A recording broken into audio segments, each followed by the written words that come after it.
This week on Painting Lines. I think going in, I probably would have said 65% chance of winning.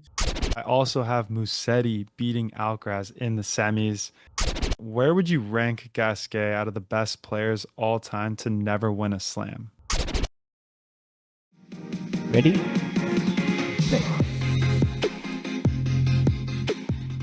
Welcome back to another episode of Painting Lines. Last week we covered the Italian Open as well as a little Roland Garros draw preview. Check that out on YouTube if you haven't seen it. And this week we'll cover Djokovic finally capturing that 100th title. We'll say farewell to Richard Gasquet and talk about a potential Italian triple threat here in Paris. Before we jump in, just want to say we appreciate everyone that has liked and subscribed here in the last few weeks. It's really helping our channel grow. So thank you for that. And if you're liking the show, feel free to like and subscribe. I got my Roland Garros shirt on right now. Anyone could see, we are ready to go. All right, Aidan, let's kick this off with Djokovic. You asked me a couple months ago if I thought that he would win that 100th title because it wasn't looking like he was in the beginning of the year. And I said yes, but it'll probably be a 250 and likely the Belgrade Open in his home country.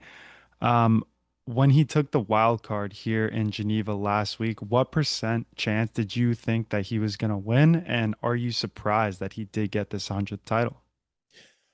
First up, I want to say I feel like your call was definitely pretty accurate there, right? It's small Hmm. tournament, not many big names. Didn't happen to be in Belgrade, but it's kind of a similar vibe here. And realistically, in this tournament going in, Djokovic hadn't been playing super well. But if you actually looked at who else was playing in that tournament, not that many other great players. Fritz, we were pretty confident he was not going to be a big threat on clay. And that kind of made Djokovic the favorite. I honestly was a little worried about him losing to Mahach, who I thought might do well. But if you really look at how Mahach has been doing, he won in Acapulco and has been on kind of a cold streak since then. So probably should have disregarded him to an extent as well. In terms of percentage, I think going in, I probably would have said maybe like 65% chance of winning. Like there was a very strong likelihood that he would get upset, but it would be that it would be an upset. It wasn't like we were expecting him to lose the tournament here. Yeah, I kind of felt like he was either going to lose the first round or win the tournament. Like there was no in between here. You know what I mean? Yeah, I mean, a funny thing about that, I actually wrote this down, is that his pattern for the last few tournaments has been round one loss, and then a final. So he did that going into the Miami final, then he lost two straight round ones, and then he makes a final here again. Yeah, crazy. So let's talk about the significance of this 100th title. So he joins Roger Federer with 103 and Jimmy Connors with 109. And like I said, it didn't look promising after the Australian Open. You know, he was having his second worst start to the season other than 2018 when he was coming back from injury.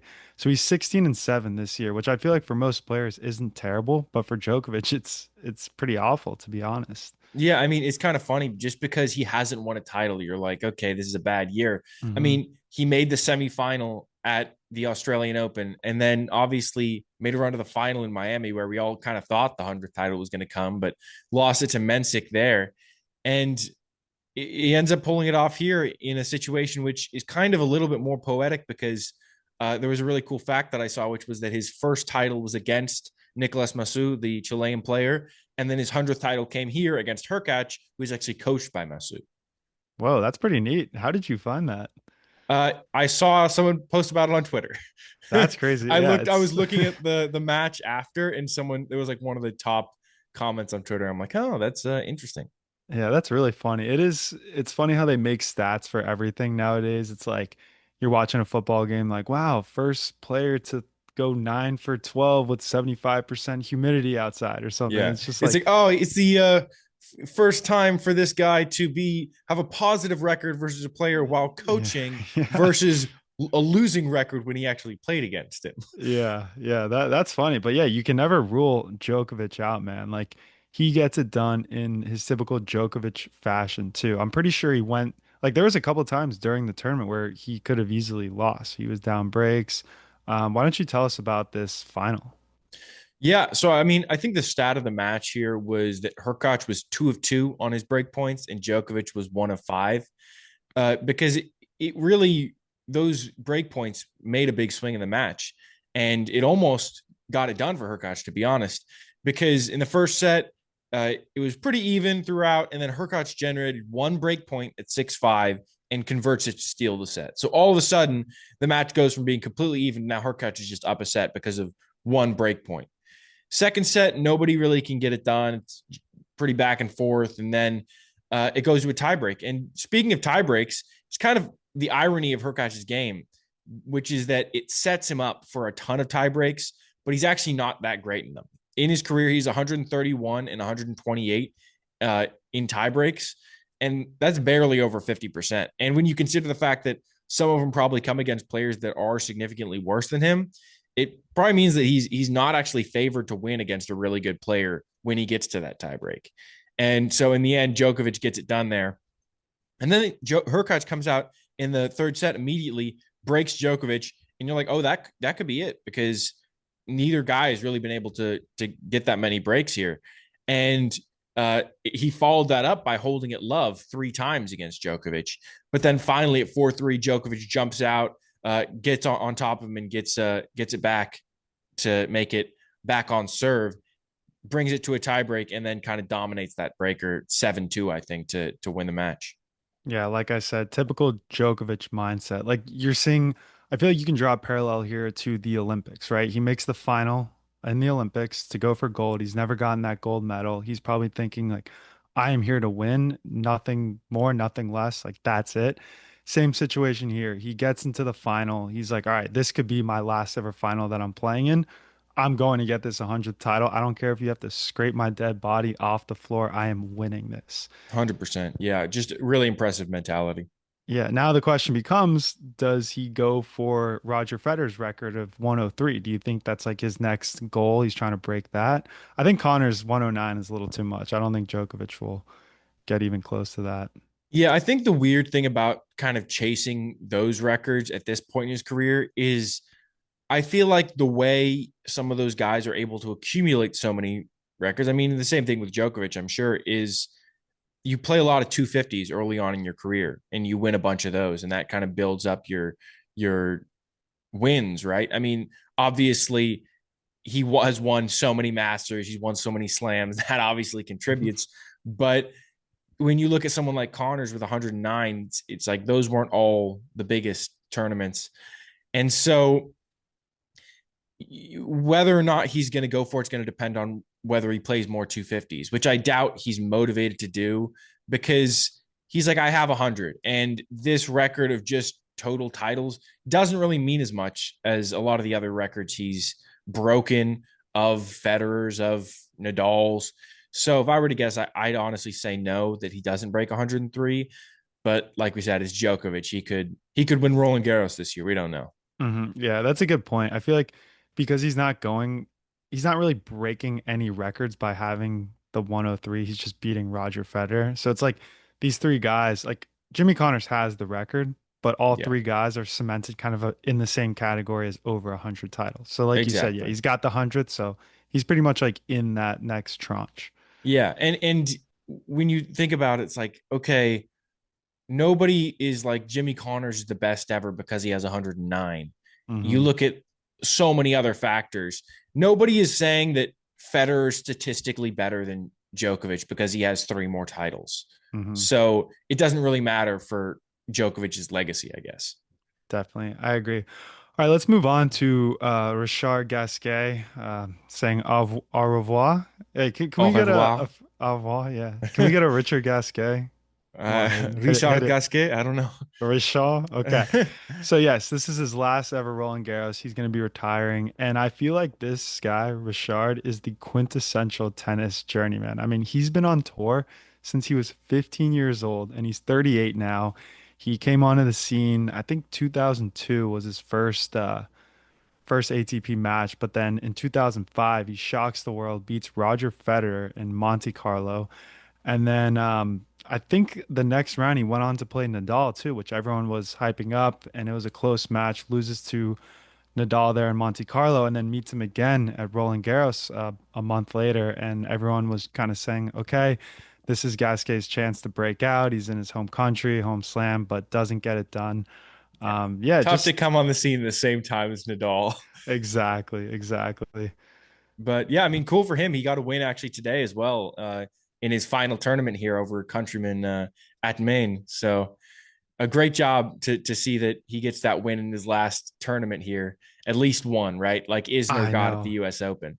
I know. I was getting nervous here too. I was following the score, being like, all right, he's up the first set. He lost the second. Like, oh, it was kind of up and down. Yeah. And it made me nervous because speaking of Isner, so Gasquet went on Isner's podcast, Nothing Major, I think Friday or whenever it was, and they were talking about the French Open. He was saying, they're like, hey, do you expect to win any matches? Like, come on. He's like, I don't know, man. Like, if it's three, I could do it, but anything more, like four or five, I don't think I have it in the tank.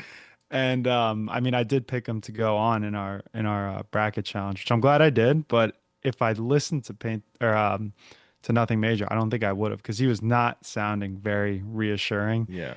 And Isner made a funny joke. He's like that clunky, just old ass car pulling up spare parts, like making all these noises. Like he's on his last legs here at Yeah. Roland Garros right now. But one thing that he does get is, I believe his second round matchup is Sinner, Is right? center, yeah. So he can go out having like played his last match against the best player in the world, right? Yeah. He's like, the only reason I lost my last match is because it was against Sinner. Yeah, that's funny you say that because yeah, there's no expectations, right? Like yeah, he's not expected to win. I think people were looking at the odds for him to win Roland Garros and it was plus 20,000, which are the same odds as Chris Eubanks, who isn't even in the main draw. Yeah, exactly. Yeah. Oh, Oh it's pretty man. insane. I know. I might throw like a couple bucks on Gasquet. Against Sinner? No, it's just like giving money away. Yeah, pretty much. Um, Watch him win now. yeah, yeah, right. All right, let's talk about his career here. He had 600 wins, 16 titles, career high singles ranking of number 7 in the world. Overall, what do you think? Yeah, I mean, definitely an elite guy on his day. I think that he was never really the closest to winning a slam. He made some deep runs. Obviously, 2007 and 2015, he made the Wimbledon semifinal. And he did lose both to the eventual champion, who was obviously Federer in 2007, Djokovic in 2015. And then he lost in 2013 in the semifinal to the champion Nadal. So I guess relatively close to winning those, but it's like he was never, I think he lost all those in straight sets. So it Mhm. wasn't like he was really going to upset those guys at that stage of the tournament. Yeah, it's kind of sad. I was doing some research on him before this, and I saw an article that said Richard Gasquet, like underachiever to most, and then just like something else. I'm like, wow, like that's kind of brutal. I think the French fans really expected a lot out of him because he came onto the scene so young. And, unfortunately, it didn't really pan out. He never won any slams, but still a great career nonetheless. And Yeah. I mean, it's I, like pan out when you're going against the big three or the big mhm. four. It's like, what do you expect from him, really? Yeah, yeah. I will say though, he will be missed for his beautiful backhand. He had one of the best one-handers on tour, and that's just one less one-handed backhand on tour now. Yeah, 100%. It's kind of weird. He has a pretty ugly forehand though, doesn't he? Like it looks a little kind of Clunky. janky. Yeah, clunky, Yeah. like a Medvedev. Yeah. Like a Manarino. Yeah. Oh wow. Well, is Manarino's not in the draw this year, is he? I don't think so, which is Oh crazy man. considering he was like top 20 2 years Yeah, ago or I whatever it know. was. I know. All right, I got a question for you, Aidan. Where would you rank Gasquet out of the best players all time to never win a slam? We could do like you don't have to give an exact ranking, but do you think he's inside or outside top 10? Yeah, I'd have to say that I would put him outside the top 10 just because there's such a combination of players, whether it's ability level, like someone like Rios, who obviously had a super high peak playing level, but didn't have that many chances in slams, that made one final and didn't make that many deep runs. Or you look at someone like Ferrer, where they had so many wins, but they just couldn't get past the big three. Or even someone like maybe Kyrgios, that's a little bit more of a stretch, but has all the talent in the world, but doesn't really have the accomplishments to back it up. I think there's a combination of those guys that are better than Gasquet or and weren't able to win a slam. So I would put him outside the top 10. Yeah, I think that's about right. I think if you ask anyone just right off the bat, they would probably say top 10 without doing all the diligence and like looking into it. What do you think? Because he's kind of got a more memorable name than say like I don't know Raonic or Soderling. What do you think? Yeah, I think it depends how intensive a tennis fan you ask, right? Yeah, It's yeah. like if you look at someone casual, maybe they think that. I think the more someone knows about the sport and the history of it, there's a lot of guys that never won a slam, that a lot of which were stopped by the big three. And Hmm. he's in the category of guys that were stopped by the big three probably, but I don't know if he's the same level as some of the those other guys. Yeah, well, with that, au revoir. And let's talk about this triple threat, Italian triple threat that I mentioned earlier. So Caboli, he wins the title in Hamburg this year. It's his second one of the year. He won Bucharest and this one, both on clay, and he just hit his career high ranking of 26. And I think we could see him in the top 20 if he continues to trend this way by the end of the year if he can play well on hard courts, which I'm not sure. I think he had a pretty good result at the U.S. Open last year. I know he ran into Medvedev later on, but all in all, I think a great look for Italian tennis, adding a third player into the Sinner Musetti mix. Yeah, I mean, Italian tennis is definitely at a super high level. They have 7 players in the top 50 right now, and the only country with more is the US with 8 players in the top 50. I was looking at other countries as well. I think Spain has 4, France I think has 5. So yeah, they're for their size of country, especially an elite level of producing this tennis talent. And he's only 23, so he definitely has potential to continue to grow and get better. Uh, but I'll be interested to see how he can do here in the French Open. Yeah, totally. Well, that's kind of my next question here. What are your thoughts on him making a run here? Because he will eventually, if Zverev gets a win, he'll run into Zverev in the third round. And I think that might be the extent of his run here at Roland Garros, even though Yeah, he's I been mean, impressive. But I think if you just look at, we've talked about Zverev's history here, it's going to be hard to bet against him in these early rounds. My question with Kaboli is, can he deal with old dog Chilich in the first round? Right? I mean, yeah, sometimes that experience can play a big role. what do you have him winning?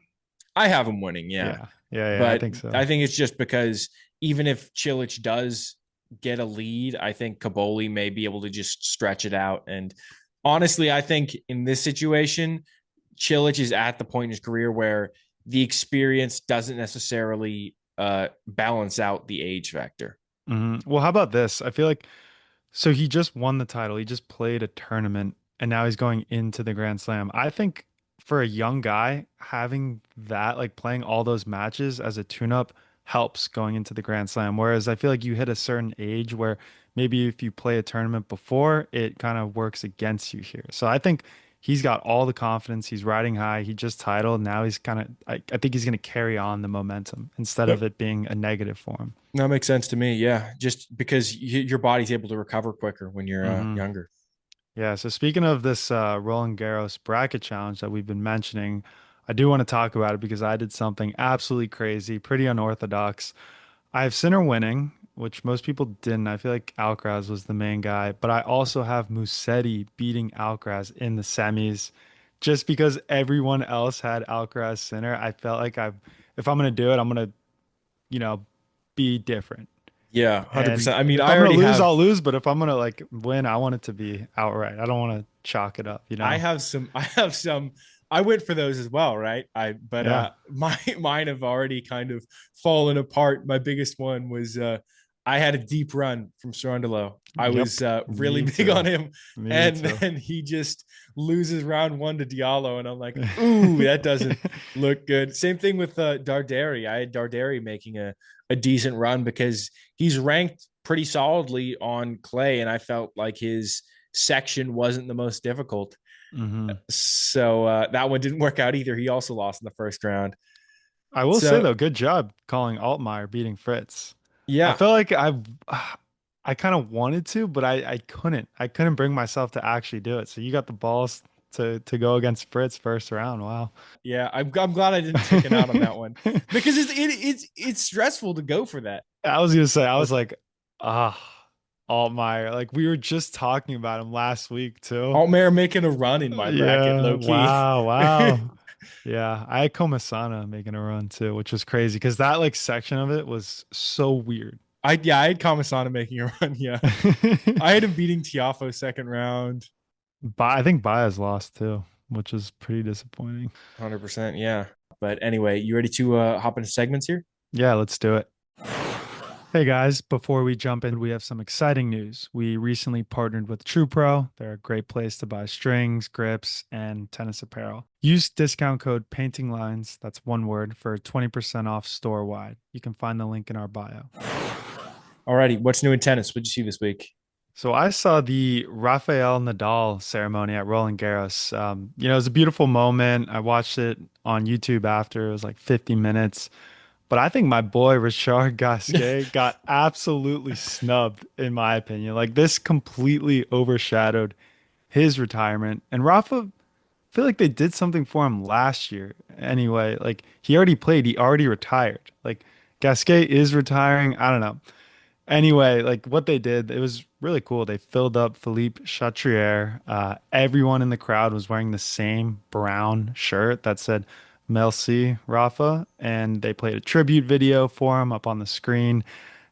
He then gave a speech. He did it in English, French, and Spanish, I think. So pretty well versed, very classy of him. And then they bring out Roger, Novak, and Andy, which I thought was a little strange because Novak's still playing, and like I don't know what the purpose of just bringing them out there was, but nevertheless, pretty cool moment. Rafael Nadal kind of teared up, which I feel like he doesn't do that often. It's mostly a Federer thing, all the waterworks, but um, I don't know how I feel about this whole ceremony though, because I get it's completely unprecedented to have someone completely dominate a Grand Slam like he did for, 20 years.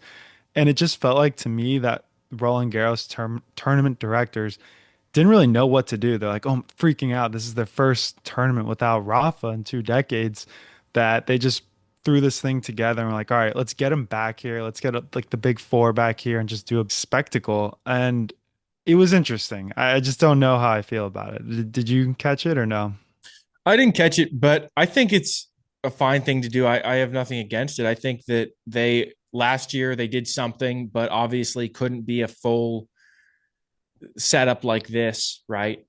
And yeah, I think that they're just doing it because, like you said, it's the first year without him, and so it's bringing in a new era, and they want to be grateful for the past and the past 20 years that these four guys dominated. So even if Andy wasn't necessarily, he never won a French Open, he's still a guy that, like Federer only won one, but Hmm. he was still a big part of those tournaments.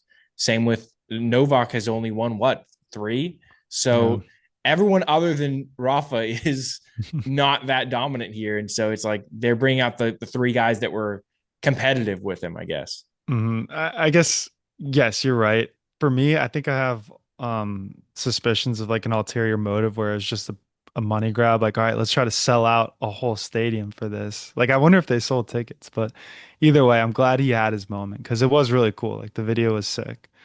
Yeah. What about you? What did you see this week? I saw, speaking of two of the guys we just talked about, Djokovic actually removed Murray from his coaching staff. Ooh.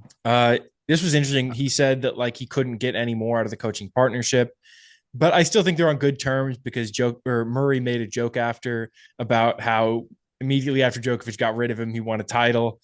And I do think that this coaching partnership was never really going to be super long term, just because you look at when it started, we were a little bit surprised by it, but Djokovic doesn't really need a coach at this point, to be honest. He is so deep in his career. He's so good that he can analyze his game better than a coach can, probably.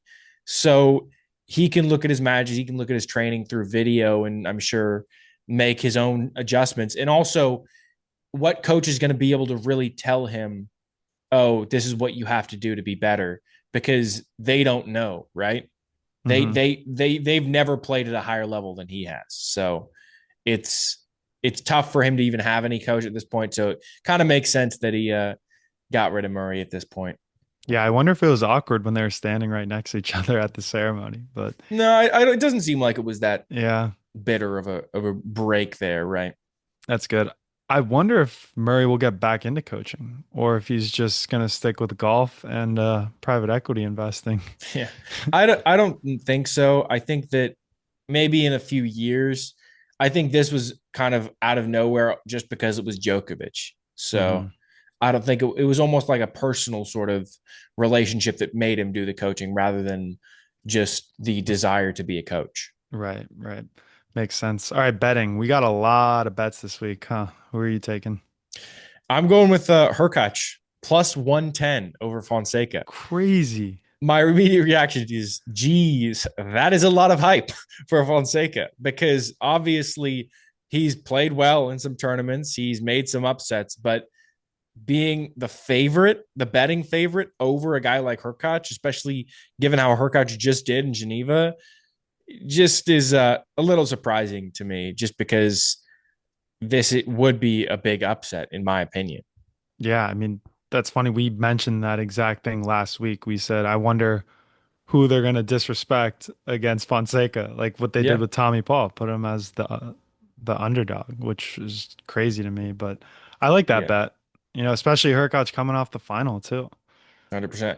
As long as he's healthy. Yeah. If he starts to get injured in this match or starts to feel that fatigue, it could be a one way street for Fonseca. Yeah, definitely gonna tune into that match. That's gonna be exciting to 100%. watch. How about you? Who do you go for? I'm taking Arnaldi plus 105 over FAA. Kind of a cop Ah, out. Yeah, the I went with classic it. The FAA classic. loss bet. Yep. With positive odds, yeah. I mean, they've never played before, but I just think Arnaldi, better clay player than FAA, and he's gonna get it done. I Nothing, mean, nothing hey, more to say. FAA made a Masters 1000 final on clay He through no did. luck. It was all skill. Yeah, he didn't get 3 or 4 walkovers, did he? Exactly. Nothing like that could possibly happen in one tournament. Yeah, I feel like this is a good transition into my match of the week, so I'll just get right into it. So I went with the Hamburg semifinal, which was Rublev versus FAA. And this was my match of the week because I think it's pretty ironic that these two guys, two guys that have fallen off significantly, they're both not that great on clay, and they're in the semifinals here and they play against each other. It shows that they're both capable of making runs, and it's super funny that these two played each other in the Madrid final last year, and Rublev got the best of him there, gets it done here, gets the dub. But honestly, I would have been happy with either outcome just because I feel like both guys needed the semifinal run and needed the win. So glad to see them back there. Yeah.